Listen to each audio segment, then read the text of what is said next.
정치권 관심 뉴스들 진단해보는 나이트 포커스. 오늘은 김민수 국민의힘 대변인 그리고 김상일 정치평론가 두 분과 함께하겠습니다. 어서 오십시오. 안녕하세요. 안녕하십니까.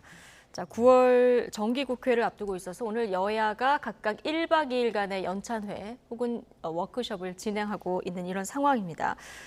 오늘 국민의힘 보니까 소속 국회의원이 111명인데요. 지금 해외 출장 중인 박진 장관 제외하고는 다 참석을 하셨더라고요. 네, 그렇습니다. 저는 참석했습니다. 예, 분위기 어떻다고 전해집니까?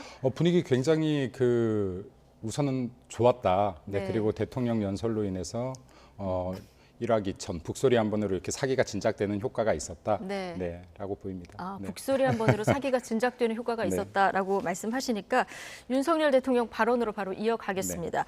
자, 지난해에 이어서 올해도 지금 두 번째 국민의힘 연찬회에 대통령이 참석을 한 건데요. 모두 발언 듣고 오시겠습니다. 정부를 담당해 보니까 우리가 지난 대선 때 힘을 합쳐서 그야말로 국정 운영권을 가져오지 않았더라면 이 나라가 어떻게 됐겠나 하는 정말 아찔한 생각이 많이 듭니다. 지금 국회에서 여소야대에다가 언론도 지금 전부 야당 지지 세력들이 잡고 있어서 그래서 24시간 우리 정부 욕만 합니다.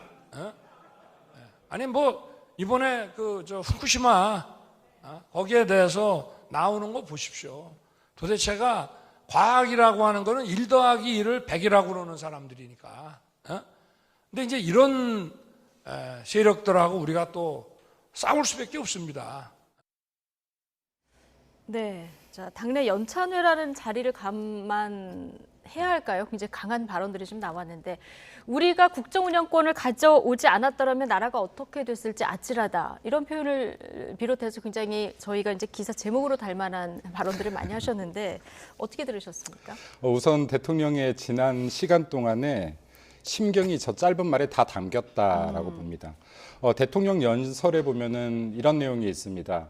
초심을 잃지 않고 마지막까지 뛰려고 한다. 네. 그리고 자유민주주의, 자유시장경제 체제를 바탕으로 자유와 연대, 인권과 법치, 정의와 공정, 그리고 글로벌 중추국가로의 외교 지평을 확대를 하기 위해서 노력해왔다. 네, 근데 방금 이 발언을 했다는 것은 이렇게 노력하고 있는데 참 거대 야당이 협조를 하지 않더라, 발목을 많이 잡더라 하는 심경을 직설적으로 표현한 자리였다라고 생각이 들고요. 그리고 이러한 연설을 통해서 최소한 두 가지를 얻고자 하시지 않았나라고 생각합니다. 네. 첫 번째는 우리들이 잘 하고 있지만 그리고 거대 야당으로부터 이렇게 발목이 잡히고 있으니 이 힘을 모아서 내년 총선에 우리의 뜻을 펼칠 수 있는 의석수를 차지하자라는 뜻이 하나 숨었을 것 같고요.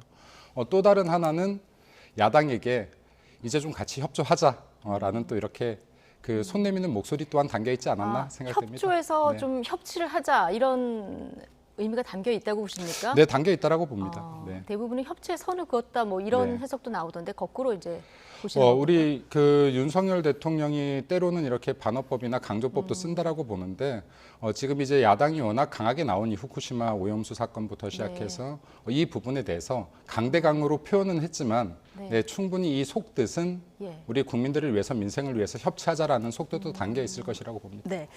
자, 김상일 평론가는 어떻게 들으셨습니까? 글쎄요, 저는 좀 말씀하시는 걸 보면서 좀 많이 놀라운 부분이 있었는데요. 첫 번째는 이제 국정 운영을 가져오지 않았다면 이 나라가 어떻게 됐을까 아찔했다.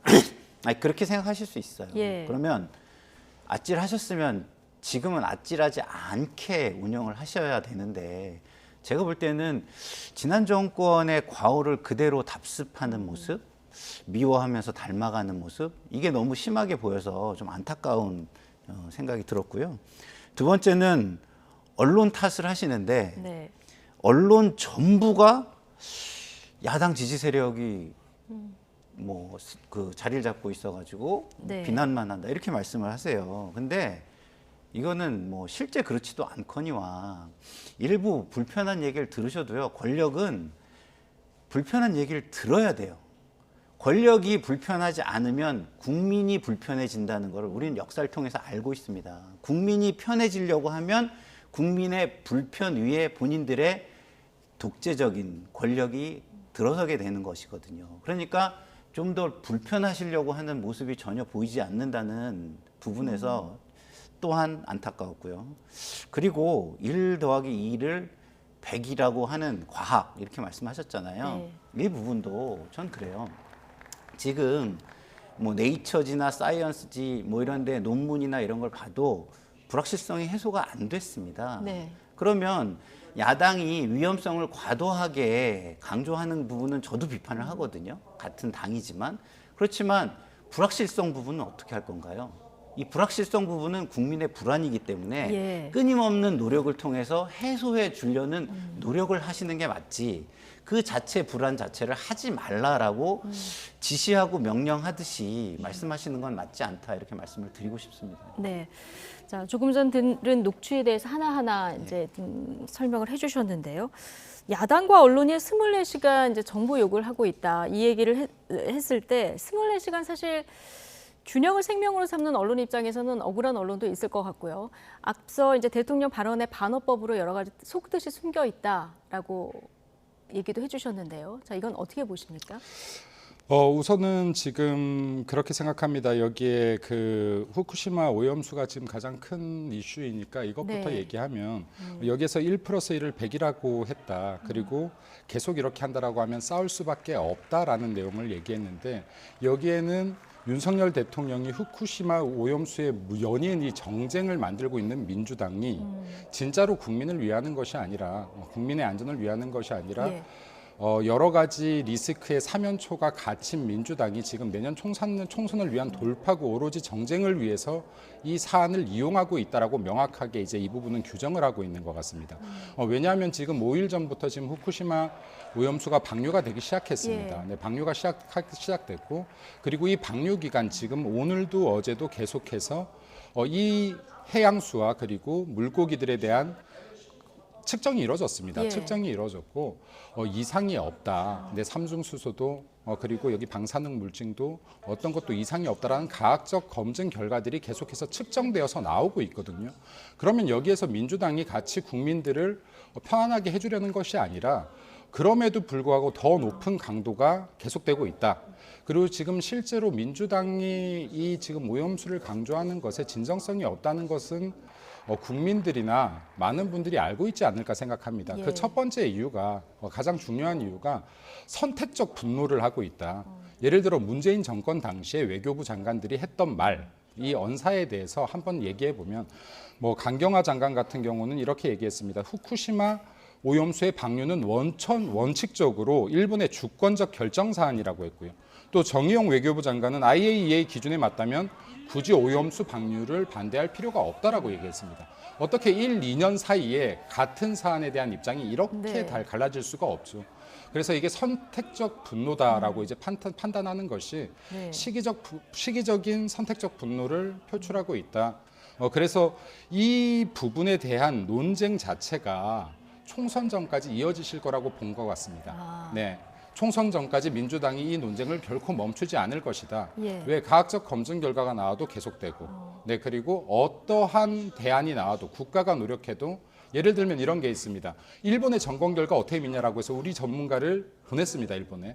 그랬더니 일본 편을 들어주려고, 일본 주장을 뒷받침하려고 일본으로 보내는 것 아니냐라는 예.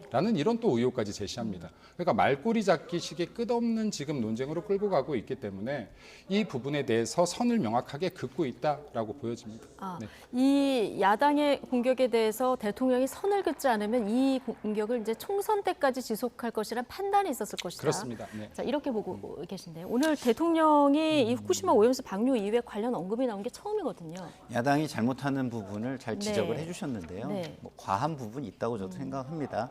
그러나 야당은 국민의 삶을 책임지는 정당은 아니죠. 그렇다고 해가지고 야당이 그런다고 해서 여당이 그러고 국정을 운영하는 세력이 똑같이 했어야 되겠습니까?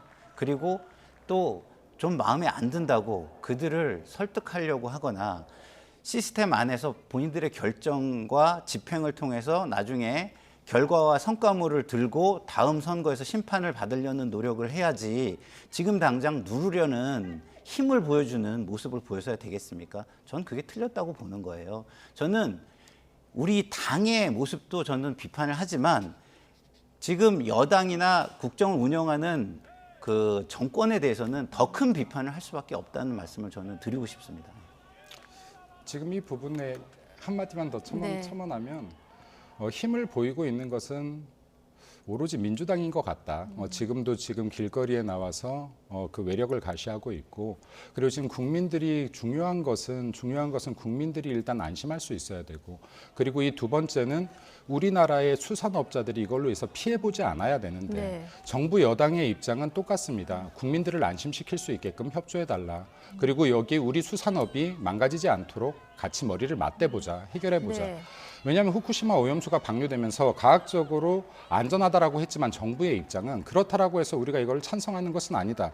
그리고 만에 하나의 사건이 일어날 수도 있기 때문에 여야가 머리를 맞대고 같이 노력하고 대응해보자라는 것인데, 지금 어떠한 협조나 어떠한 합치도 이루어질 것이라고 판단되지 않으니 당장 뭐 이제 오늘 이렇게 검사 결과들이 측정 결과들이 나와도 어제 계속해서 길거리로 나오는 것부터 시작을 하니 예. 이제 여기에서 더 이상 좀 협치의 부분들을 찾기가 힘들다. 이게 총선까지 가겠구나로 결론이 나지 않나 싶습니다.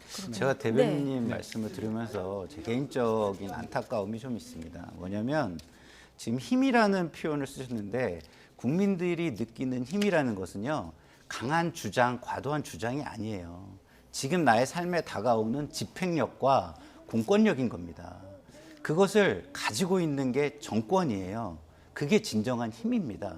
그러면 주장에 대해서는 솔직히 얘기해서 극단적으로 얘기할 때는 무시하고 집행을 할 수도 있어요.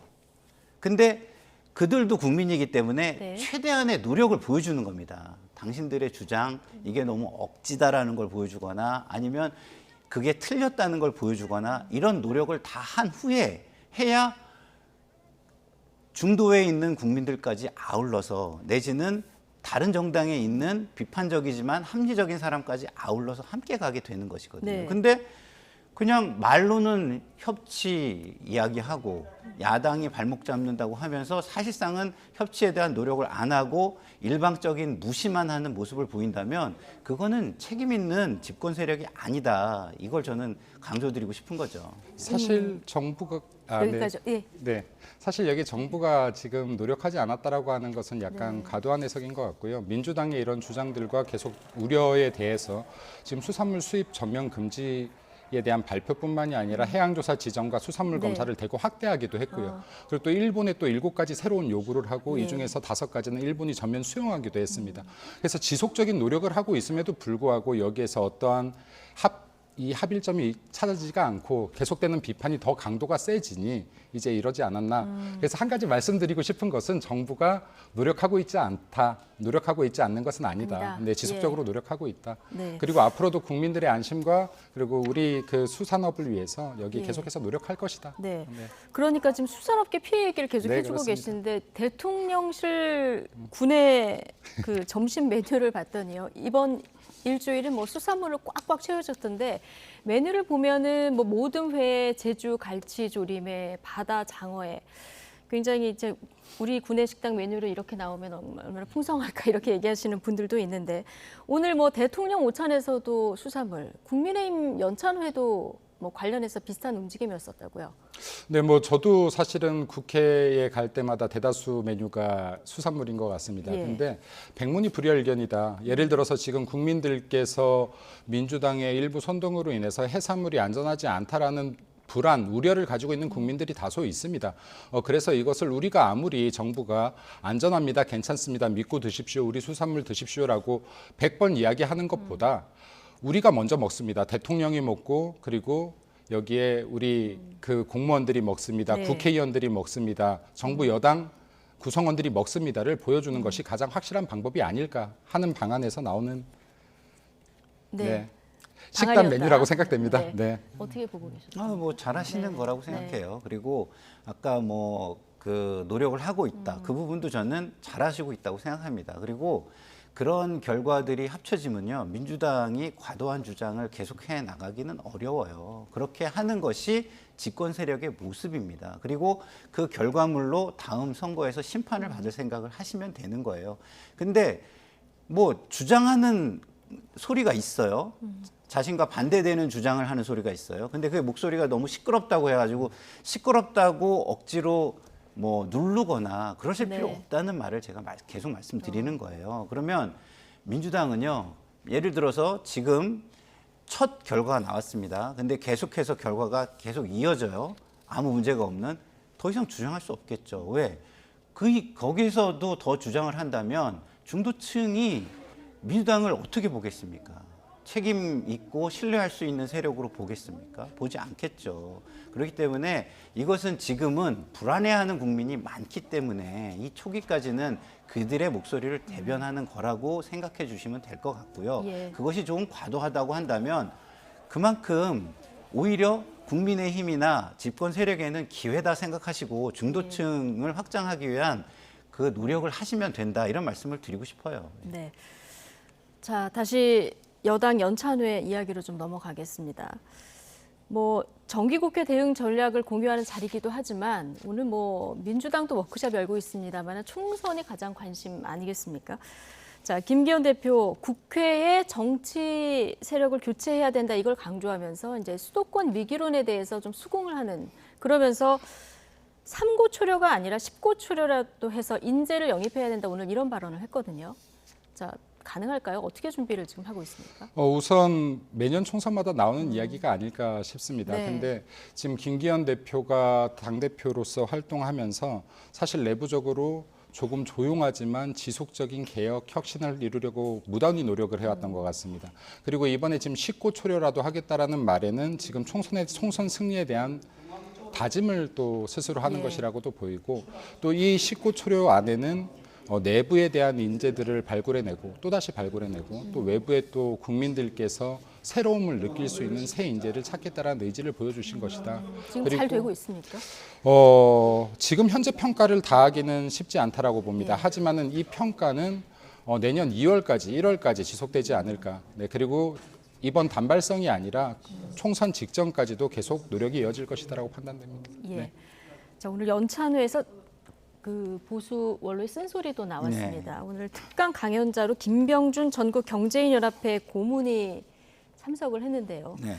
자, 당이 윤심만 따라가니까 대통령이 엄석대가 아닌데 엄석대처럼 보이게 만든다, 이런 발언을 했거든요. 이 발언에 대해서는 어떻게 보십니까?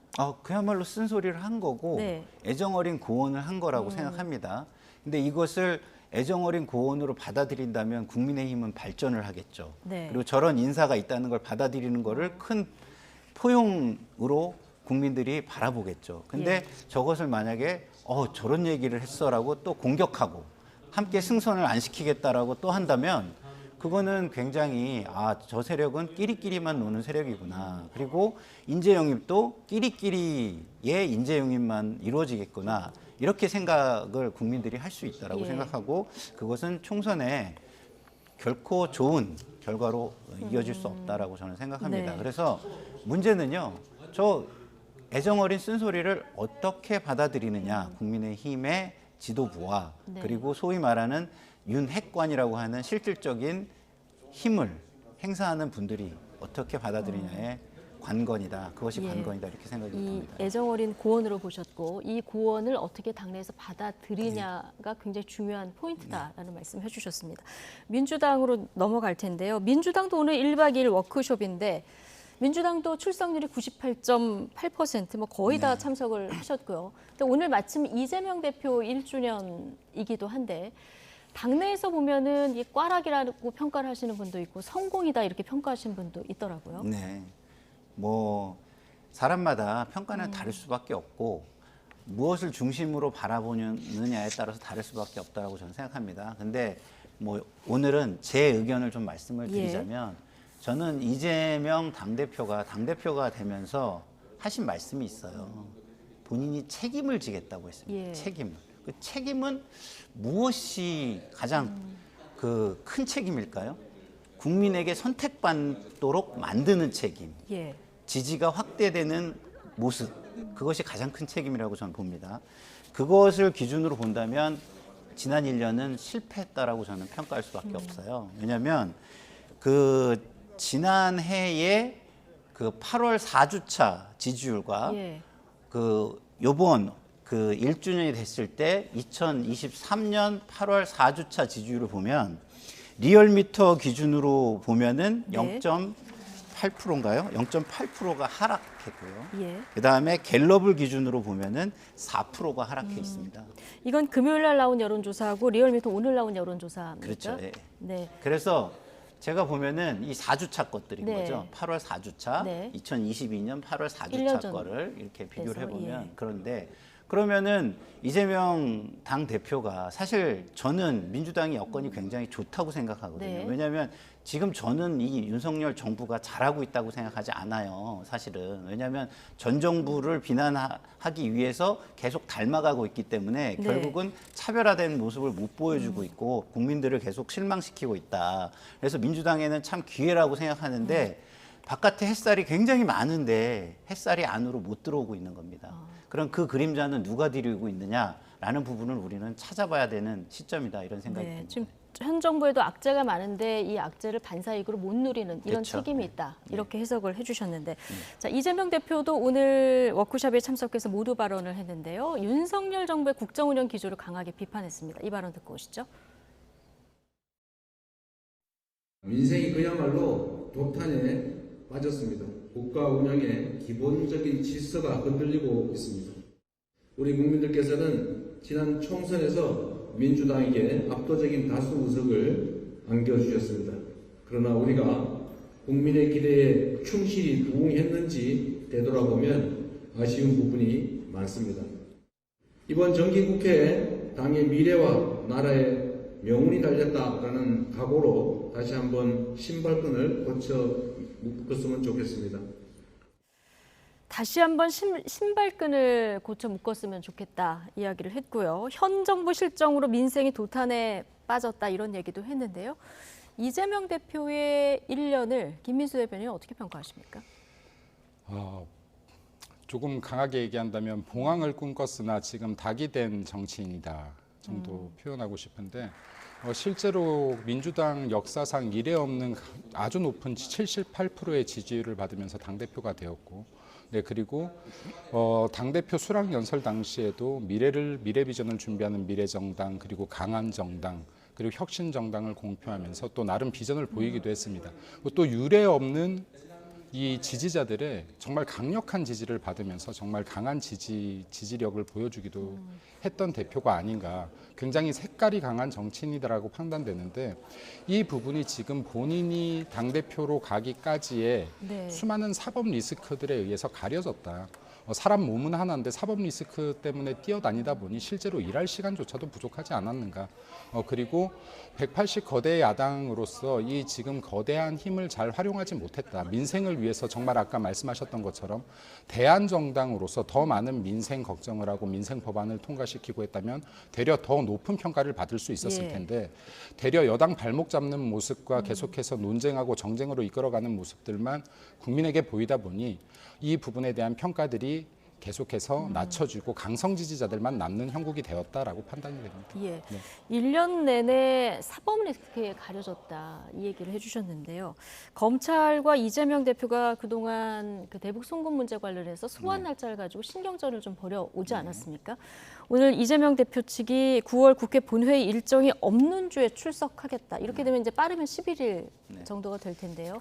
검찰에 이제 통보한 이런 상황이 됐어요. 뭐 조율이 이건 다 된 거는 또 아닌 것 같은데요. 그렇죠. 이제 예. 뭐 양쪽에 이제 주장이 일단 있는 거고요. 그걸 보고 또 그 뭐 실무선에서 연락을 주고받으면서 조율을 하게 되겠죠. 예. 근데 어쨌든 밖으로 보여지는 모습은 민주당에는 별로 저는 유리하지는 않다고 봅니다. 왜냐하면 지금 이게 지난 1년간 소위 말하는 사법 리스크 또는 검찰 리스크라는 것이 우리 민주당의 뭐 먹구름 같은 거였다면 그 먹구름이 실제 한다는 현실이 확인돼 있는 거거든요. 그럼 그 먹구름을 걷어내야 됩니다. 이게 현실이기 때문에. 그러니까 저 먹구름이 잘못됐어. 저 먹구름은 정말 잘못된 거야. 기상청에서 잘못 예보한 거야. 이런 건 의미가 없습니다. 현재 비가 오고 있으면 그 비에 대해서 우리가 대처를 할 수밖에 없잖아요. 네. 이게 현실이잖아요. 그런 측면에서 볼 때 이재명 당대표가 지금 제가 볼 때 사법 리스크라는 것을 빨리 어떤 방식으로든 걷어내는 것이 중요하다. 그것이 승리로 이어진다면 가장 좋은 것이고, 빠른 시일 내에 승리로 이어질 수 없는 거라면 그것이 더 이상 먹구름이 되지 않도록 빠른 조사를 임한다든가 아니면 네. 그 재판 과정을 빠르게 진행시킨다든가 예. 뭐 다른 어떤 방법은 그러니까 뭔가든 어쨌든 찾아서 이것을 해결하는 것이 더 좋다고 보거든요. 근데 빨리 출석하겠다고 했는데 지금 검찰이 그러니까 그때까지는 저는 민주당에 못하는- 별로 유리하지 않다고 보는 거예요. 이게 자신 있으면 빨리 조사를 받고 빨리 재판을 진행해서 빨리 이 결과를 내가 유리한 결과가 나오면 총선 승리는 정말 따놓은 당상 아니겠습니까? 왜냐하면 검찰의 지금 수사나 이런 것이 공정하지 못하고 일방에만 너무 과도하다는 거는 저는 대부분 많은 국민들이 느끼시는 부분이라고 예. 보거든요. 그러면 그게 결과로까지 확인이 된다면 어떻게 되겠습니까? 총선 결과는 민주당이 절대적으로 유리하게 예. 되겠죠.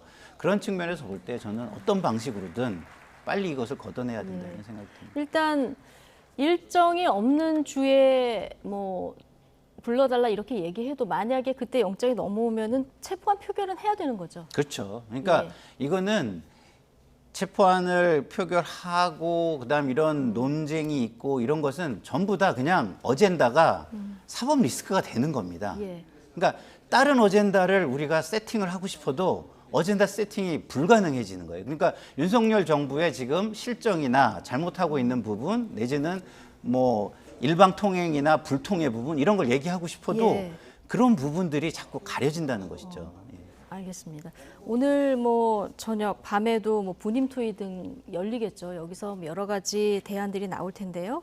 자, 어떤 얘기들이 나왔는지 저희가 내일 이 시간에 또 정리해서 전해드리도록 하고요. 지금부터는 불붙은 이념 논쟁 이야기를 좀 해보겠습니다. 자, 봉오동 청산리 전투 승리의 주역이죠. 홍범도 장군 흉상 이전을 둘러싼 논란이 뜨겁습니다.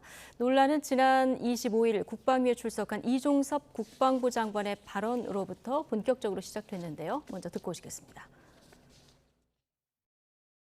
육군사관학교 생도들, 그러니까 장교를 양성하는 그 기관에 공산주의 활동 경력이 있는 사람들이 있어도 되느냐 이런 문제도 있었고 여러 가지 논란이 있기 때문에 그래서 교내 정비하는 기념물 정비하는 기회에 정리를 좀 하려고 하는 그런 걸로 알고 있습니다. 네. 그러니까 육사 교내에 홍범도 장군 흉상 이전은 국방부가 저녁에 얘기한 걸로 봐서는 공식화한 것 같고요. 그거 말고 국방부 청사 앞에 있는 홍범도 장군 흉상 이전도 지금 추진을 하고 있는 것 같은데 과거의 소련 공산당 입당 전력을 지금 문제 삼고 있는 상황인데요. 자, 이 국방부의 이런 움직임 어떻게 보고 계십니까? 먼저 이렇게 생각합니다. 이게 독립군으로서 분명히 대한민국에서 영웅으로 명확하게 분류가 되신 분이다. 네. 네, 판단되신 분이다. 그리고 저도 육군 장교 출신으로서 굉장히 존경하는 분 중에 한 분입니다. 예. 그럼에도 불구하고 지금 이번 홍범도 장군의 흉상 이전 건은 이렇게까지 정쟁이 될 일이 아니었는데 정쟁화됐다. 네. 정쟁화를 왜 만들었다라고 정쟁화가 봅니다. 됐다고 보십니까? 왜냐면은 아름다운 꽃이라고 해도요 정원에 있어야 될 적재적소가 있다라고 판단합니다. 저는 이게 지금 장소의 문제다. 이렇게 네 보시는 그러면 거예요?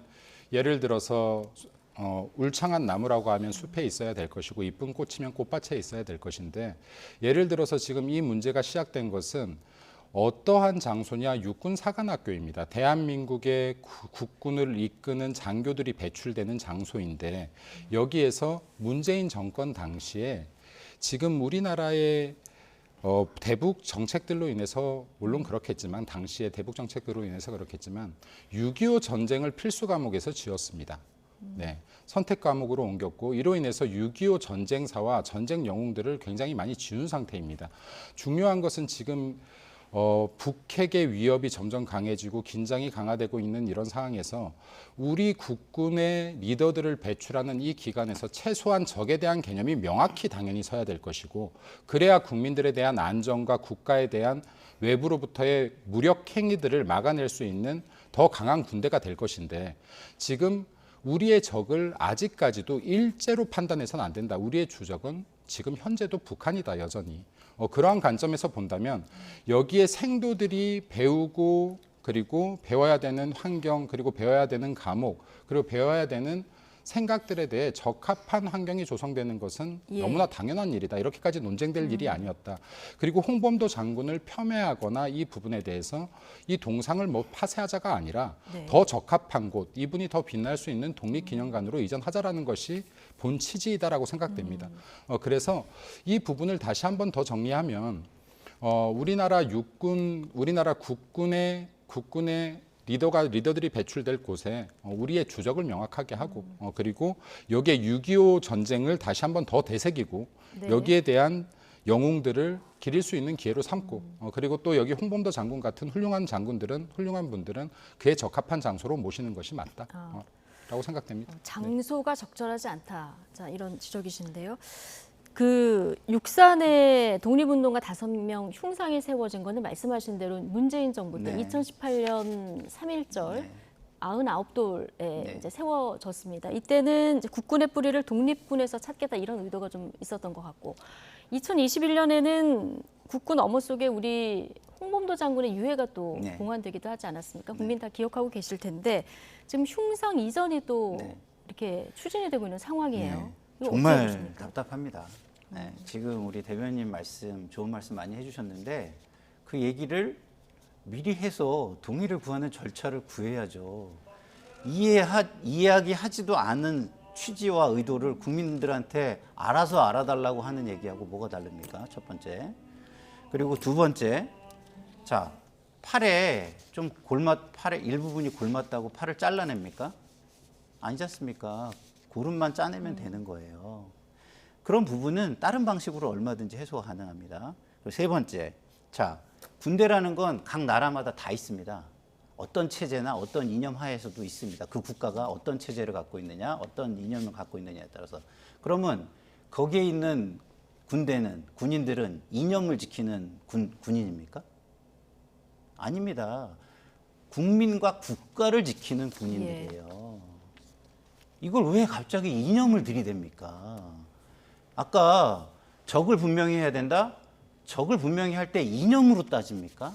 아닙니다. 우리 국가와 국민의 안전, 위험 요소가 얼마나 되는지 그걸 가지고 따지는 거예요. 저는 지금 뭔가 굉장히 정말 잘못되어 있다. 우리 국군이 굉장히 정치에 휘말리고 있다. 이런 생각이 들어요. 군대는 정치에 휘말려서는 안 되는 조직입니다. 이런 이념 같은 거 생각하시면 안 돼요.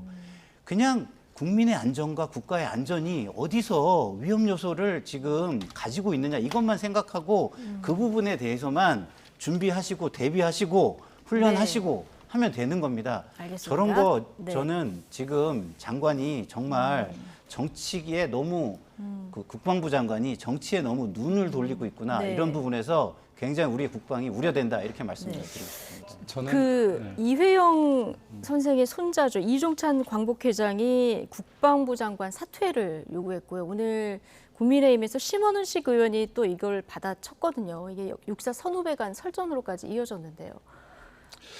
지금 국가의 안위와 안보 그리고 국방의 위협은 적을 명확치 하게 하지 않고 지난 문재인 정권처럼 대한민국 그리고 육사의 교육 과정에서 6.25 전쟁을 지운다거나 그리고 북한을 주적의 개념에서 뺄 때 나오는 것이지 우리가 누구를 대상으로 해서 군사를 준비하고 전투를 준비하는지를 명확히 할 때는 군사력이 대려 올라가고 사기가 진작되는 것이라고 판단됩니다. 그리고 국방부 장관이 제가 보아도 다소 표현상의 오해받을 수 있는 부분이 일부 있었다라고 판단됩니다. 그렇다라고 해서 이게 뭐 사태까지 거론할 사안은 아니었다라고 판단이 되고요. 그래서 제가 볼 때는 아까 초기에 초미에 이렇게 말했는데요. 논쟁이 될 사안이 아니었다. 이렇게까지. 이걸 정쟁으로 끌고 갈 이유 없고 좋은 생각으로 육사들이 더 나은 환경에서 공부할 수 있게끔 만들고 그리고 우리 군이 국민을 위해서 그리고 국가를 위해서 더 강한 군대를 위해서 이루어지는 일환이다. 그리고 마찬가지로 독립군 영웅들에 대해서도 그에 적합한 대우를 하기 위한 일환이다라고 보면은 이렇게 정쟁화될 이유 없다라고 과도한 생각합니다. 네. 정쟁이 벌어지고 있다는 의견이신데요. 근데 여권 내에서도 지금 너무 이념 과잉이다 이런 쓴소리가 나오고 있는 네. 상황인데 네. 자, 사실 이게 해방 이전의 항일운동 과정에서의 그렇죠. 네. 어떤 공산당 입당 전력까지 네. 문제를 삼는 거는 네. 당시 국제 정세에 대한 이해가 좀 없는 거 아니냐 이런 전문가들 지적도 좀 꽤 나오더라고요. 당시에 그 국제 정세의 이해가 굉장히 떨어지는 거죠. 왜냐하면 아까도 제가 말씀드렸지만 군인은요 국가를 지키는 겁니다. 이분들 국가를 지키기 위해서 다 한 행위들이에요. 그 이념으로 해가지고 체제를 흔들거나 뭐 국민의 안위를 흔들거나 그러려고 한 것이 아닙니다. 그리고 하나 더 말씀드리고 싶은 건 이런 거예요. 이념이 나쁜 게 아니에요.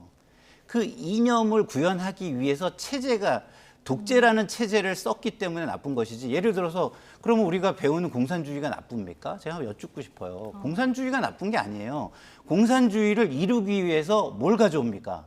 독재라는 걸 가져오고 전체주의라는 걸 가져오는 거예요. 이게 나쁜 겁니다.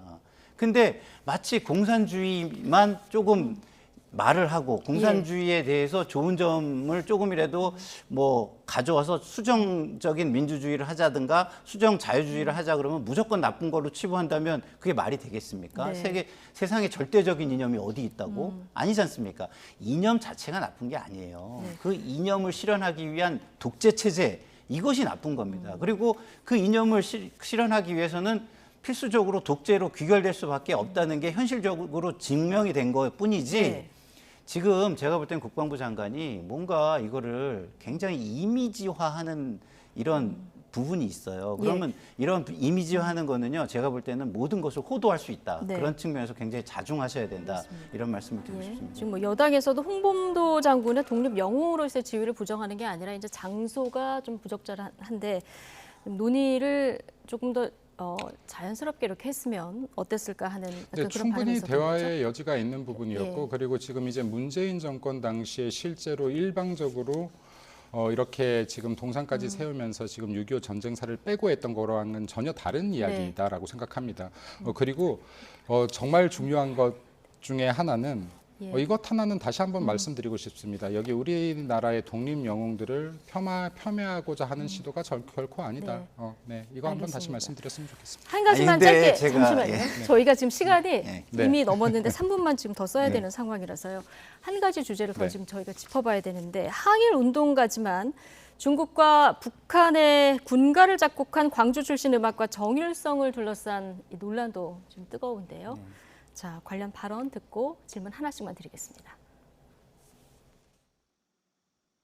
우리 국군과 우리 국민의 가슴에 총뿌리를 들이대었던 그런 사람을 오히려 기억하고 기념하고 정말 이것은 선을 넘어도 한창 넘은 것이고 도저히 우리 대한민국이 받아들일 수 없는 정률성 그런 역사 공헌 반드시 저지할 생각이고 그 부분에 대해서는 정말 2번, 3번, 100번이라도 제가 직을 걸 각오입니다. 오랜 기간 동안 대한민국 정부도 광주 시민도 역사 정립이 끝난 정률성 선생에 대한 논쟁으로 더 이상 국론을 분열시키지 마시길 바랍니다. 특히 보훈단체와 보수단체를 부추겨 광주를 다시 이념의 잣대로 고립화시키려는 행위를 중단시켜 주시기 바랍니다. 네, 보훈부 장관 직을 걸고 막겠다. 박민식 장관 이렇게 얘기하고 있고요. 지금 강기정 광주시장은 이거 중앙정부에서 이미 시작됐었던 사업이다 이렇게 주장을 하고 있는 거거든요. 실제로 중앙정부에서 먼저 시작을 한 것이죠. 노태우 정권에서 이제 한중 우호 관계를 증진시키기 위해서 네. 그러면 중국의 어떤 뭐 우리나라에 대해서 그 우호적인 감정을 이끌어내는데 주요한 인사가 누구냐라는 걸 이야기했을 때 정률성이라는 사람이 있었던 거예요. 네. 그래서 이것은 뭐 우리가 그 체제를 따라간다 이런 게 아닙니다. 그러니까 외교라는 건 실리예요, 실리. 네. 그러니까 중국을 이용하는 거죠. 용중을 하는 겁니다. 반중을 하자는 것도 아니고 친중을 하자는 것도 아니고 용중을 하자는 거예요. 그러니까 미국도 마찬가지예요. 우리가 친미를 지금 할 필요 없는 겁니다. 그 친미를 하기 위해서 반중을 할 겁니까? 중국을 적으로 규정할 거예요?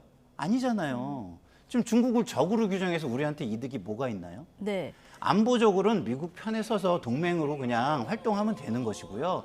중국은 적으로 규정할 필요가 없어요. 예. 용중을 하면 되는 겁니다. 알겠습니다. 이미 정율성 로도 있더라고요. 예. 그런데 지금 이 공원까지 만들 필요가 있느냐 논란이 지금 다시 일었고 그러니까 광주 그걸 가지고 보훈단체에서도 우리가 무슨 예. 이념을 설정하거나 그럴 우리의 필요는 없다. 그런 거 아니잖아요. 예. 예.